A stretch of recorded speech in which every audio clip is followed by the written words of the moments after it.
নমস্কাৰ আপোনালোক সকলোকে নতুন বছৰৰ শুভেচ্ছা জ্ঞাপন কৰিছোঁ।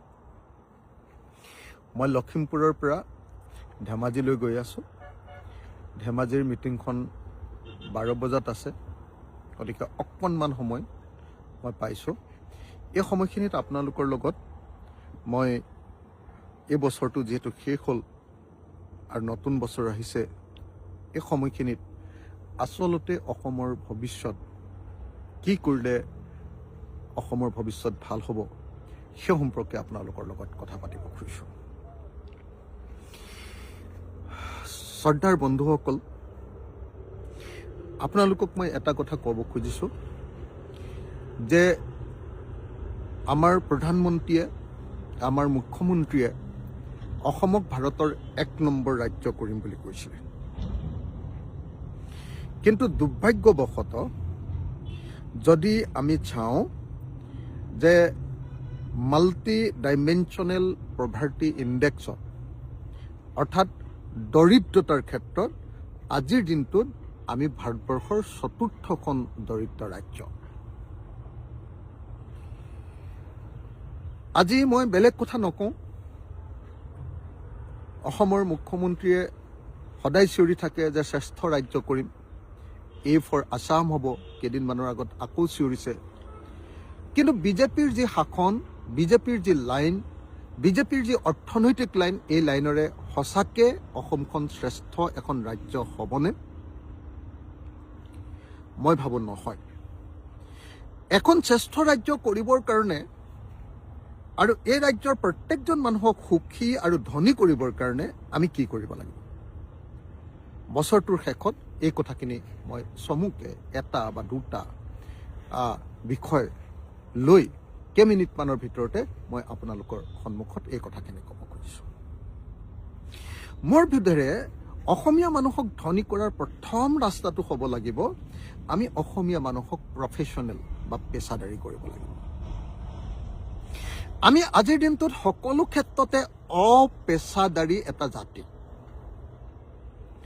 আমি যদি খেতি কৰোঁ তেতিয়াহ'লেও বছৰেকত এবাৰ, আমি যদি খেতি কৰোঁ তেতিয়াহ'লেও আমি আকাশৰ পৰা বৰষুণ আহিব, নহ'লে বা ভেকুলীৰ বিয়া পাতি আমি পানী বিচাৰি খেতি কৰা এটা জাতি।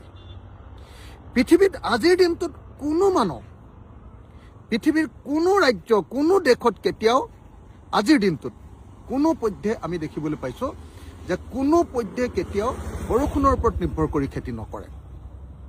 কোনেও নকৰে। কৰে কোনে? অসমে। ভেকুলীৰ বিয়া পাতে কোনে? অসমে। আজিৰ দিনটোত অসমীয়া ভেকুলীৰ বিয়া পতা জাতি। সেইকাৰণে এই মুহূৰ্তত মই আপোনালোকক স্পষ্টকৈ ক'ব খুজিছোঁ, অসমীয়া জাতিক আমি পেছাদাৰী কৰি তোলাটোৱে হ'ব লাগিব প্ৰধান কাম। খেতিত পেছাদাৰী, আমাৰ যিবিলাক কাম কৰোঁ আমি, ছাৰ্ভিচ প্ৰফেশ্যন কৰোঁ, সেইবিলাকত পেছাদাৰী মন। মই যদি এটা উদাহৰণ দিওঁ আপোনালোকক, ধৰক কোনোবা এগৰাকী মহিলাই বেলেগৰ ঘৰত কাম কৰে। আমাৰ মহিলাগৰাকীয়ে বেলেগৰ ঘৰত কাম কৰি ৫,০০০-৬,০০০ মান টকা দৰমহা পায়। কিন্তু সেই মহিলাগৰাকীক যদি আমি ধুনীয়াকৈ কেনেকৈ ভাত ৰান্ধিব লাগে শিকাই দিওঁ, আমি কেনেকৈ ঘৰ চাফা কৰিব লাগে তাৰ আধুনিক কৌশলবিলাক ধুনীয়াকৈ শিকাই দিওঁ, তেতিয়াহ'লে তেওঁ মাহেকত ১৫-১৬ হাজাৰ টকাৰ দৰমহা পোৱাৰ ব্যৱস্থা হ'ব। কেনেকৈ চাফ চিকুণকৈ ঘৰ এখন ৰাখিব লাগে সেইটো শিকাই দিওঁ। আজি আমাৰ ডেকা ল'ৰাবিলাক বেংগলোৰলৈ যায় ছিকিউৰিটি গাৰ্ড কৰিবলৈ, ১৪,০০০, ১৫,০০০ তেওঁলোকৰ দৰমহা। কিন্তু যদি আমি সঁচাকৈ অকণমান সেই ডেকা ল'ৰাবিলাকক অলপ যদি ট্ৰেইনিং দি পঠিয়ালোহেঁতেন, হিন্দী কোৱাৰ ট্ৰেইনিং, ইংৰাজী কোৱাৰ ট্ৰেইনিং, আৰু লগতে পুলিচৰ অলপ যদি পুলিচৰ ট্ৰেইনিং দি পঠিয়ালোহেঁতেন, প্ৰশিক্ষণ দি পঠিয়ালোহেঁতেন, তেতিয়াহ'লে কি হ'লহেঁতেন? তেতিয়াহ'লে নিশ্চিতভাৱে আমাৰ সেই ল'ৰাকেইজনে ১৪,০০০ৰ ঠাইত ৩৪,০০০ টকাৰ দৰমহা পালে। গতিকে মই ভাবোঁ যে এই মুহূৰ্তত আমি অসমীয়া জাতিটোক প্ৰফেশ্যনেল কৰি গঢ়ি তোলাটো, খেতিত প্ৰফেশ্যনেল, মই ক'লোৱে, আপোনাৰ ব্যৱসায়ত প্ৰফেশ্যনেল, হয়, ব্যৱসায়ত প্ৰফেশ্যনেল, খেতিত প্ৰফেশ্যনেল, আৰু যি কাম কৰিবলৈ গৈছে, মই কৈছোঁ যে ঘৰত কাম কৰা মহিলাগৰাকীকো প্ৰফেশ্যনেল কৰি তোলক। ড্ৰাইভাৰ কৰিবলৈ যোৱা মানুহজনকো প্ৰফেশ্যনেল কৰি তোলক, ছিকিউৰিটি গাৰ্ড কৰিবলৈ যোৱা মানুহজনকো প্ৰফেশ্যনেল কৰি তোলক। এইটো কৰিলেহে অসমীয়া জাতি উন্নতি হ'ব। গতিকে প্ৰথম আৰু প্ৰধান কামটো হ'ল অসমীয়া জাতিক প্ৰফেশ্যনেল কৰি গঢ়ি তুলিবৰ কাৰণে যত্ন কৰা।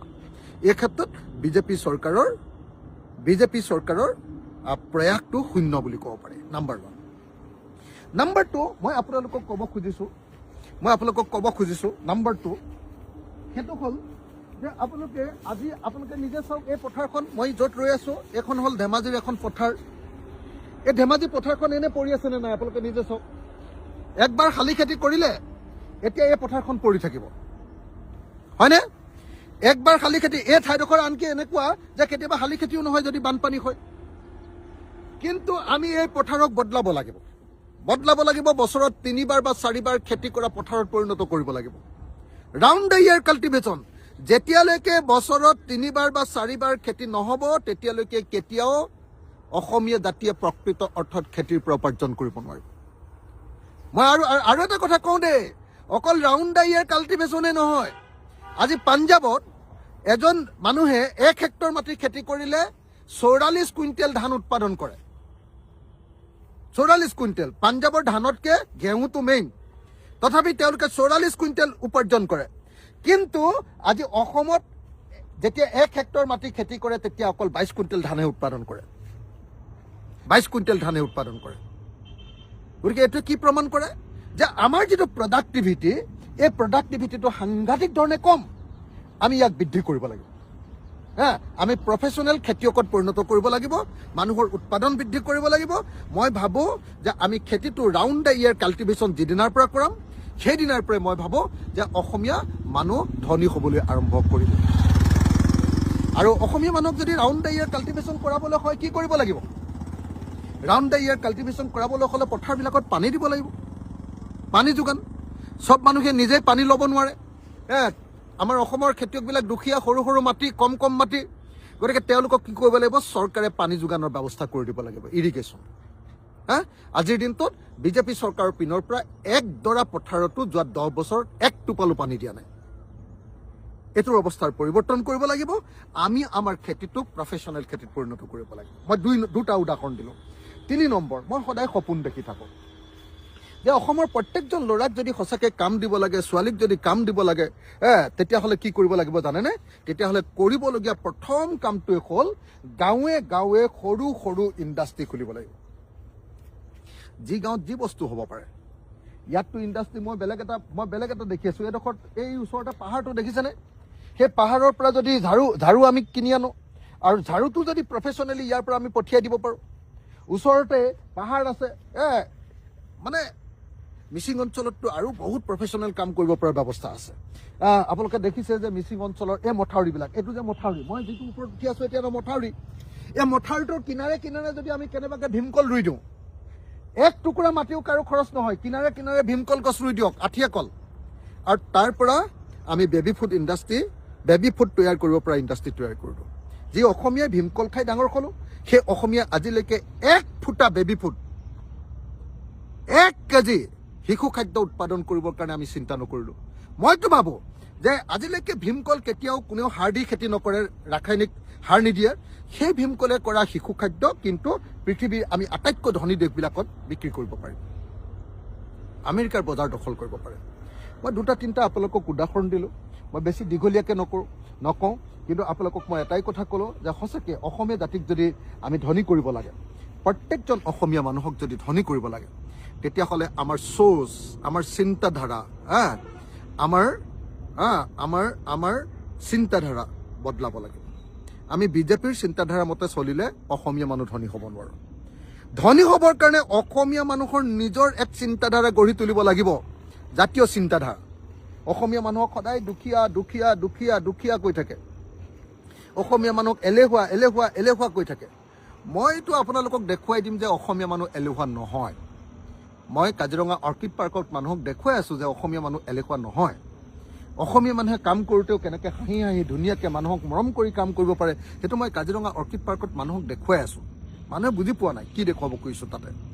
তো গতিকে মই এই মুহূৰ্তত আপোনালোকক সকলোকে এটাই কথা ক'ব খোজোঁ, শ্ৰদ্ধেয় বন্ধুসকল, আপোনালোকক মই এটাই কথা ক'ব খোজোঁ, যদি সঁচাকৈ অসমীয়া জাতিটোক আমি ধনী কৰিব লাগে, অসমীয়া জাতিটোৰ মানুহক যদি সুখী কৰিব লাগে, অসমীয়া মানুহক যদি সঁচাকৈ নিজেই খাবলৈ পৰা অৱস্থাত কৰি দিব লাগে, অকল 1250 টকাৰে চলিব নোৱাৰে, গতিকে সেই জাতিক যদি সঁচাকৈ ধনী কৰিব লাগে, আত্মনিৰ্ভৰশীল আৰু সঁচাকৈ নিজকে খাব পৰা কৰি দিব লাগে, তেতিয়াহ'লে আহক আমি এটা নতুন চিন্তাৰে, নতুন অৰ্থনৈতিক নীতিৰে আমি আগবাঢ়ি যাওঁ। যি নীতি আমি ৰাইজৰ দলে তৈয়াৰ কৰিছোঁ, যি কৰ্মসূচী, জাতীয় কৰ্মসূচী আমি ৰাইজৰ দলে তৈয়াৰ কৰিছোঁ, যে যদি আমাৰ ৰাইজৰ দলক 5 বছৰ কেৱল শাসন দিয়ে, 5 বছৰ, আমি 5 বছৰৰ ভিতৰত অসমক বদলাই দিম, অসমীয়া মানুহৰ ভৱিষ্যত বদলাই দিম। মই বছৰটোৰ শেষত আপোনালোক সকলোলৈকে নমস্কাৰ জনাই আমাৰ ৰাইজৰ দলৰ প্ৰতি মৰম কৰিবৰ কাৰণে, আমাক আগবঢ়াই লৈ যাবৰ কাৰণে আৰু আমাৰ যি অৰ্থনৈতিক পৰিকল্পনা, সেই পৰিকল্পনা সাকাৰ কৰি অসমীয়া জাতিক আগবঢ়াই লৈ যাবৰ কাৰণে আপোনালোকে সুযোগ দিব বুলি আশা কৰি মই মোৰ বক্তব্য সামৰণি মাৰিছোঁ। ধন্যবাদ। জয় আই অসম।